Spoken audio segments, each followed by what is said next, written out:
Oke, selamat pagi kelas kalkulus lanjut. Hari ini kita belajar tentang vektor dalam ruang ya. Nanti kalau ada pertanyaan Anda bisa langsung menanyakan.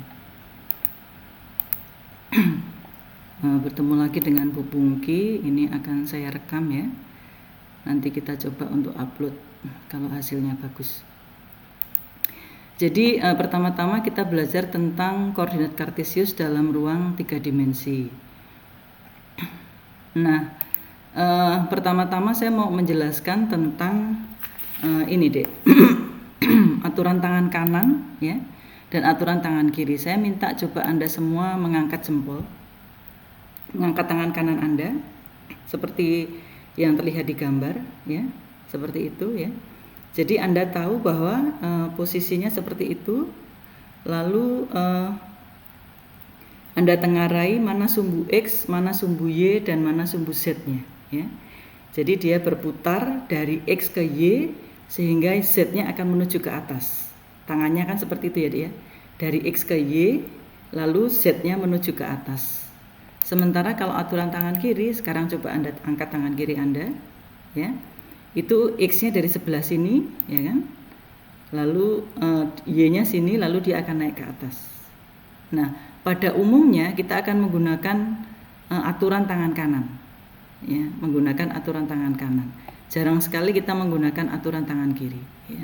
Itu yang harus Anda ketahui. Jadi bahwa nanti kita bicara di ruang dimensi ini, ruang dimensi 3 ini, di mana di sini adalah sumbu X-nya, ini adalah sumbu Y dan ini sumbu Z. Dan kita bicara ruang ini. Ya, ini ada bidang XZ, ya, ini bidang XZ. Lalu ini bidang XY, lalu ini bidang YZ. Sebenarnya ini kalau kita duduk di dalam ruang, itu kita akan lebih bisa merasakan sensenya. Maksudnya kalau kita kuliah dalam ruang ya, dalam ruangan gitu. Nah, biasanya aturan tangan kanan ini banyak digunakan untuk, contoh ya, contoh penggunaannya itu adalah pada Moore dan baut itu deh, ya. Moore dan baut itu ya, Anda sambil Anda membayangkan tangan kanan Anda. Jadi Anda membuat Anda tunjukkan tangan kanan Anda seperti ini ya.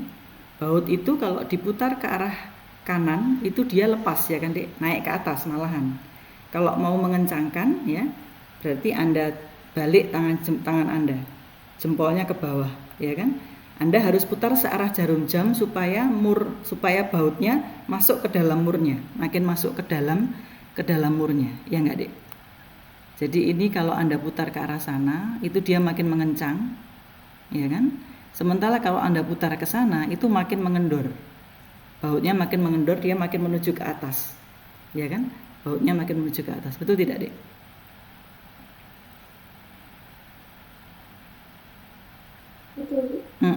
Ya, itulah yang dimaksud dengan aturan tangan kanan. Sementara aturan tangan kiri kan jarang kita gunakan. Itu biasanya itu dipakai waktu Anda bukan memedal sepeda ya, tapi waktu Anda memasang pedal sepeda. Anda akan lihat ini ya. Memasang pedal sepeda itu tidak bisa menggunakan aturan tangan kanan. Karena pedal ini akan terus berputar begitu. Dia berputarnya ini kan berputar. Jadi kalau Anda memakai aturan tangan kanan, nanti ini nggak masuk ke sana. Ya. Jadi ini menggunakan aturan tangan kiri. Karena ada gaya ke arah sana yang harus dilawan oleh ini. Ya, jadi memasangnya dengan aturan tangan kiri. Ya. Begitu juga dengan turnbuckle. Kalau di dunia teknik sipil nanti Anda akan ketemu apa yang disebut turnbuckle ini, Dek. Seperti ini ya. Jadi ini dratnya ya. Saya bilangnya drat ya. Jadi ini ada stripnya, ulirnya begitu dia. Ini ulirnya. Ulirnya ini beda aturannya dengan ulirnya ini. Ulirnya ini juga akan beda, tapi ulirnya ini sama dengan ulirnya ini ya. Jadi ini Anda ya ada bearing gitu, Anda tarik ke sana, ini mengikat ke misalnya apa? Atap baja gitu deh ya.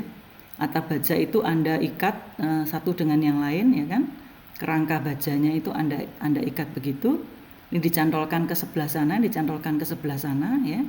Jadi masing-masing rangka bajanya itu Anda ikat supaya makin tegang, ketegangan ya, ketegangan antara rangka-rangka baja itu membuat ikatan tersendiri gitu deh ya, membuat dia menjadi semakin kuat, semakin kokoh gitu ya. Nah itu ini Anda putar, ya, memutarnya itu dengan aturan tangan kiri untuk mengencangkannya, untuk mengencangkan dan mengendorkannya menggunakan aturan tangan kiri. Gitu ya. Beda dengan murbaut itu tadi. Jadi kalau yang ini adalah menggunakan aturan tangan kanan, ini menggunakan aturan tangan kiri. Nah, hal-hal yang perlu kita pelajari ketika kita bicara vektor dalam ruang, itu pertama adalah masalah jarak ya Dek ya. Jadi kalau Bu Pungki bicara mengenai vektor dalam ruang ya, ini ada ruangan XYZ begitu ya. Ruangan XYZ, ini ada sebuah benda kubus begitu. Nah, vektor, kalau misalnya ada sebuah buah titik P1 dan P2, di mana P1 ini memiliki komponen X1 ya kan? X1-nya di sini, X1, Y1 dan Z1 ya kan, Dek. Sementara P2 itu komponennya adalah X2, Y2, betul kan, Dek? Lalu Z2, Z2-nya di sini. Betul tidak? Ya. Jadi P1 itu X1, Y1, Z1, P2 itu komponennya adalah X2, Y2, Z2, maka vektor P1, P2 atau jarak dulu ya. Jarak P1, P2 itu adalah akar dari komponen-komponennya dikuadratkan. Jadi X2 dikurangi X1 kuadrat ditambah Y2 dikurangi Y1 kuadrat ditambah Z2 min Z1 kuadrat. Ya, sudah tahu ya, ini Anda sudah hafal di luar kepala pastinya. Contohnya begini, jadi carilah jarak antara P2 min 3 4 dan Q min 3 2 min 5 ya. Solusinya ini tentu saja ya, masing-masing komponennya dikurangkan lalu dikuadratkan ya, selisih komponen-komponennya. Jadi min 3 ya, Q1 dikurangi P1 kuadrat ya, ditambah Q2 dikurangi P2 kuadrat ditambah Z2 dikurangi ini tadi Q2 dikurangi P2 kuadrat Q3 dikurangi P3 kuadrat ya, diakarkan, dijumlahkan lalu diakarkan. Kita dapat akar 132, jadi jarak antara P dan Q adalah 11,45 ya. Kita tahu waktu kemarin kita belajar vektor dalam bidang, ini juga merupakan apa Dek? Besaran dari vektor PQ. Ya kan Dek? Ini adalah magnitude dari vektor PQ. Itu.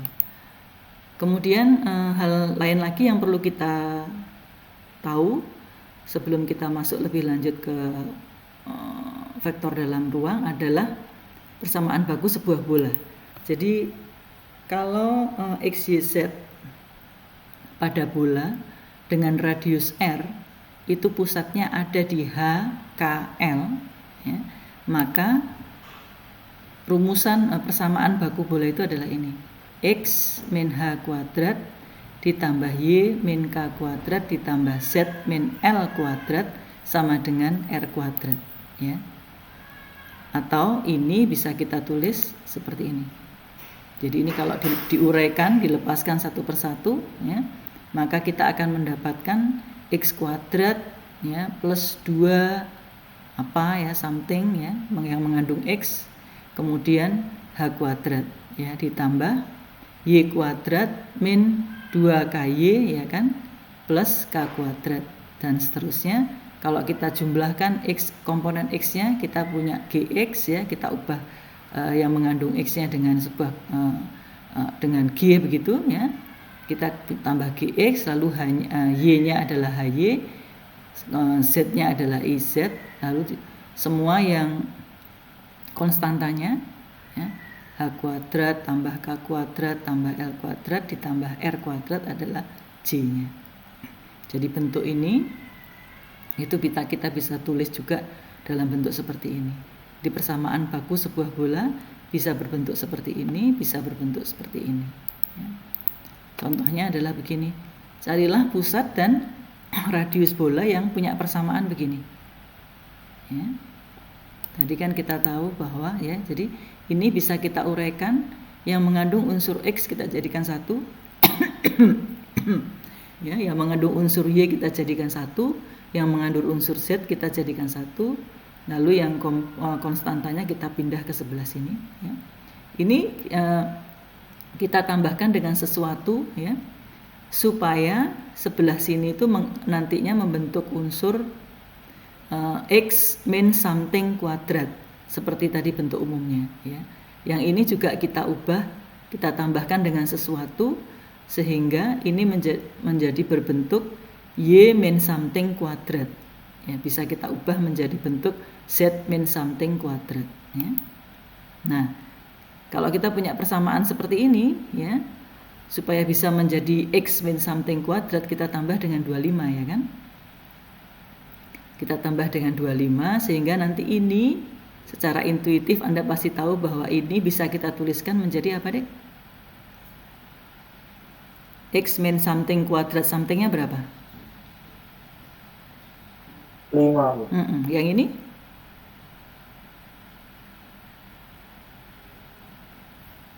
Yang ini? 4. Yang ini? 6. 6. Nah, karena ini ditambah 25, ini ditambah 16 di sisi ya. Karena sebelah kiri left hand side-nya kita tambah 25, 16 dan 36, maka right hand side-nya itu harus kita lakukan yang sama juga. Jadi yang sini juga kita tambah 25, ditambah 16, ditambah 36. Sebelah sini kita ubah bentuknya menjadi seperti ini, seperti kata Anda tadi, X min 5 kuadrat plus Y min 4 kuadrat plus Z min 6 kuadrat sama dengan hasilnya ini adalah 9. 9 adalah 3 kuadrat, ya kan? Nah, dari bentuk persamaan ini kita tahu bahwa bola ini pusatnya adalah 5, 4, 6, radiusnya adalah 3 karena ini adalah R kuadrat ya. Ingat bentuk umumnya tadi kan begitu ya. X min A kuadrat plus Y min B kuadrat plus Z min C kuadrat sama dengan R kuadrat. Itu artinya bola tersebut pusatnya di A, B, C, radiusnya R. Nah, ini grafik dalam ruang dimensi 3. Nah, kita mulai masuk ke situ ya. Ini kalau misalnya kita diminta untuk menggambarkan, jadi memang mulai sekarang Anda harus bisa mulai membayangkan ya Dek ya.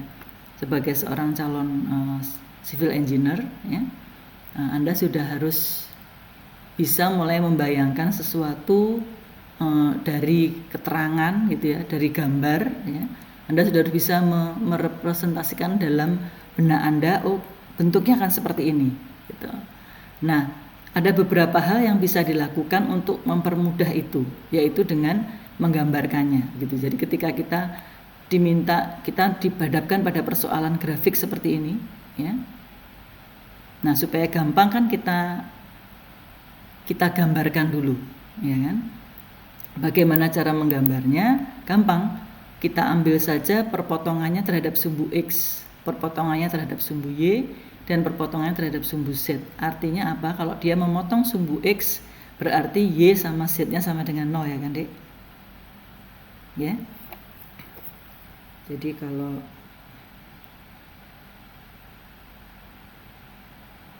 ya, ini adalah sumbu X, ini sumbu Y, ini sumbu Z. Kalau saya memiliki sebuah bidang gitu ya, bidangnya ya. Nah, dia memotong sumbu X kan di sini ya, Dek. Ya kan? Ya enggak? Ketika dia memotong di sini, itu artinya sumbu Z-nya sama dengan 0, sumbu Y-nya juga sama dengan 0 ya kan, Dek ya. Yang ada nilainya hanya sumbu X-nya. Betul tidak?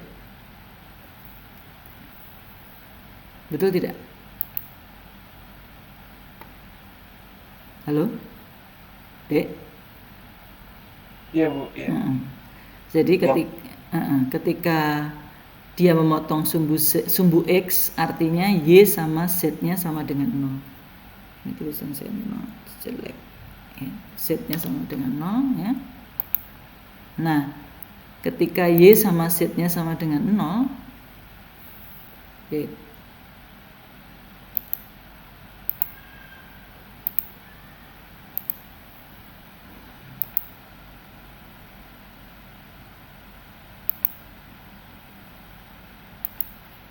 Kok sekarang saya nggak bisa, Dek? Hey, come on. Gimana, Dek? Ah, ini ya. Jadi ketika Y sama Z-nya sama dengan 0, maka 3X sama dengan 12, ya kan, Dek? Karena ini 0, ini 0, ya. Maka X-nya sama dengan 4. Jadi titik ini adalah 4,0,0. Lalu perpotongannya dengan sumbu Y, artinya di sini kan ya, Dek, ya. Ya. Di sini berarti nilai Z-nya sama dengan 0, nilai X-nya sama dengan 0, ya kan? Maka 4Y sama dengan 12, karena ini nilainya 0, ini 0, ya. Maka Y-nya sama dengan 3. Jadi titik di perpotongan dengan sumbu Y-nya adalah 0, 3, 0. Lalu perpotongan dengan sumbu Z, kita ambil X-nya 0, Y-nya 0, maka 2Z sama dengan 12, sehingga Z-nya sama dengan 6, ya. Kita dapatkan titik perpotongan dengan sumbu Z adalah 0,06, ya. Nah, bidangnya, ya, bidang yang memotong, bidangnya belum tentu hanya segitiga ini, ya. Bidangnya ini bisa jadi ini masih terus ke arah sana, tapi dia miring begitu, ya. Nah, ini kebetulan yang digambar hanya yang sampai di bidang XZ, bidang ZY, dan bidang XY. Jadi nampak seperti ini. Tapi sebenarnya ini seperti ininya Bu Pungki kelihatan, ya.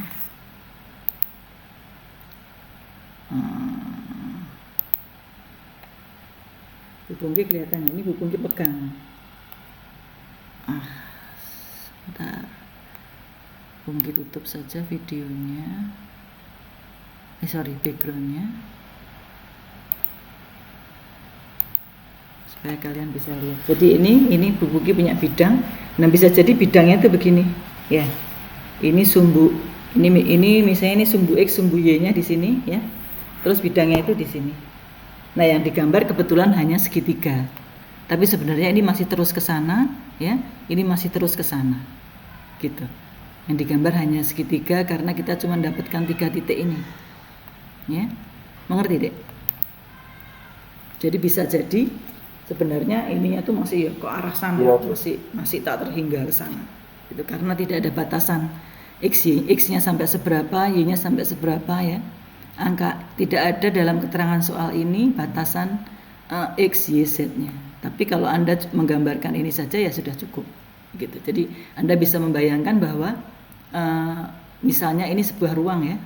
Jadi bidang ini tuh bersandar ke arah sana gitu, ya. Bersandar begitu bidangnya ini. Tapi masih terus ke arah sana. Begitu.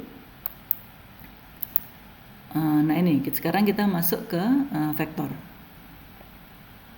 Saya kecilkan dulu. Vektor dalam ruang dimensi 3.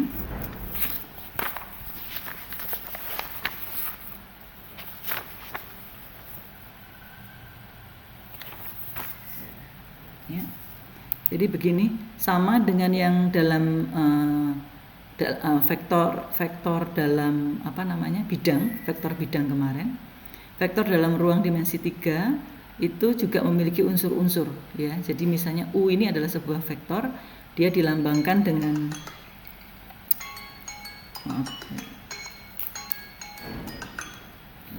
jadi ini dilambangkan dengan kurung tajam seperti ini, dan komponennya alih-alih hanya 2, di vektor dalam ruang dimensi 3 komponennya ada 3, U1, U2, U3, dan dia ini adalah komponen sumbu X, ini komponen sumbu Y, komponen sumbu Z, ya. U1, U2, U3 dalam kurung tajam, atau bisa juga dilambangkan sebagai U1I ditambah U2J ditambah U3K, ya. Jadi memang kalau Anda memilih menunjukkan vektor itu dengan IJK, biasanya memang ada seperti ini, plus dan plus, ya. Tapi kalau koma nggak perlu pakai IJK, langsung hanya seperti ini, komponennya Anda tuliskan saja, gitu. Jangan lupa kurung tajam. karena kalau tidak tajam itu menunjukkan titik biasanya, ya, supaya tidak bingung, ya. IJK ini adalah vektor satuan baku, ya, disebut vektor basis, ya. Nah, vektor basis ini jadi I itu panjangnya satu satuan, ya, searah sumbu X, ya kan. J itu satu satuan searah sumbu Y, dan K itu satu satuan ke arah sumbu K, ke atas, ya. Nilai positifnya itu sesuai yang di slide 1 tadi itu, slide pertama tadi, ya. Nilai positifnya itu ke arah situ, ya. Jadi kalau X ke depan, Y ke arah sana, ya, ke kanan, Z-nya ke atas. Nah, panjang U sama dengan vektor bidang kemarin, plane vektor. Panjangnya adalah, besarannya adalah akar dari masing-masing komponen dikuadratkan. Jadi masing-masing komponen dikuadratkan lalu diakarkan. U1 kuadrat ditambah U2 kuadrat ditambah U3 kuadrat. Ya. Nah,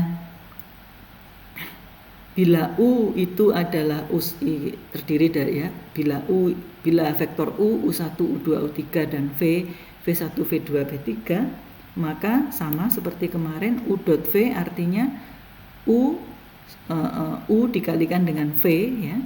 Bukan cross, ya, tapi ini masih dot, kita bicara dot seperti yang kemarin, masing-masing komponennya dikalikan, ya.